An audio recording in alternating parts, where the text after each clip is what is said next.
est-ce qu'il y a des limites définies sur le travail des chercheurs? Je pense notamment au clonage. Quand on recherche la célébrité ou des choses comme ça, on a tendance à pousser les recherches un peu trop loin, quitte à arriver à faire par exemple le clonage humain, et ça pourrait poser de gros problèmes. J'aimerais savoir quelles sont les limites de ces chercheurs. Alors je crois qu'il n'y a pas de limite en recherche.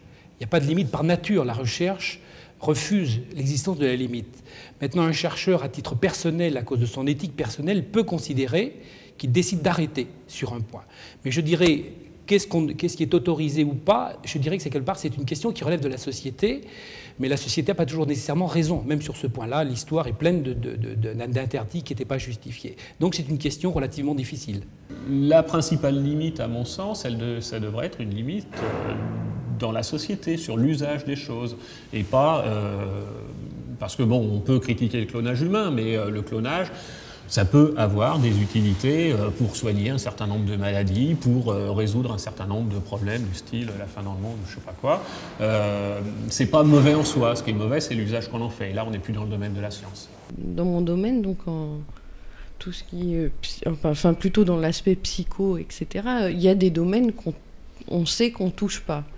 Les différences hommes-femmes, c'est difficile à aborder. C'est difficile à étudier, les différences entre les races, c'est difficile à aborder, on ne sait pas comment ça va être utilisé, et ça, on en a conscience. Et c'est des choses qui, parfois, apparaissent dans les questions naïves.